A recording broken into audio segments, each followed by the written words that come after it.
Şu benim somunların akçelerini alıver. Bereket versin. Bereketini gör. Beyim, burada fazla akçe var. Bu 8 somun akçesi. Oysa sen 4 somun aldın. İyi ya. Askıya benden 4 somun koyuver. Allah hayrını kabul etsin beyim.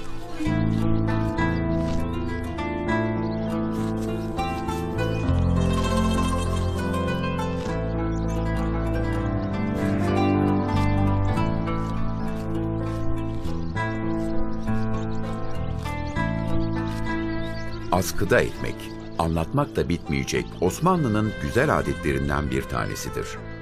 Bir fırından ekmek alan kimse 2 ekmek parası verip 1 ekmek alırdı. Diğerini ise bir ihtiyaç sahibine ulaşsın diye askıya koydururdu. Bunu gören ihtiyaç sahibi de gelip askıdaki ekmekle karnını doyururdu.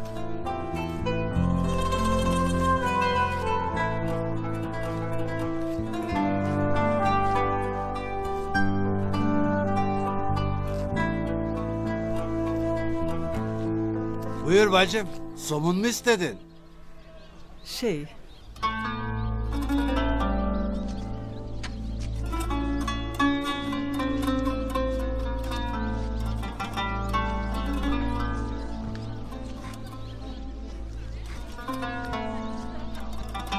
Buyurun. 4'ü bana fazla beyim. 2'si bana kafi. Var 2'sini de başkasına ver.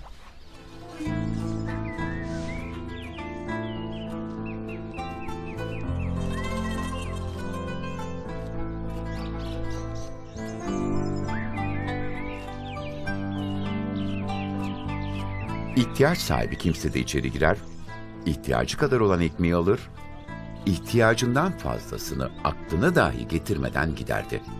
Bu adetin en güzel yanlarından biri ise dün ihtiyaç sahibi olup bugün halini düzeltenler o günlerini unutmaz, fırından ekmek alırken bir de askıya ekmek yazdırmayı ihmal etmezlerdi.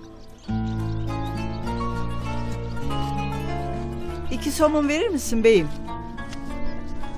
Buyur bacım.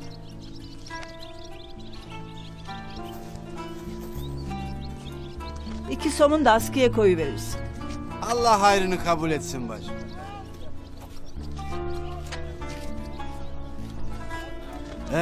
Bugün bana, yarın sana. Komşusu açken kendisi tok yatan bizden değildir buyurulmuş. Bunu kendine şiar edinmiş bir toplumun erdemine en büyük örneklerden biridir askıda ekmek.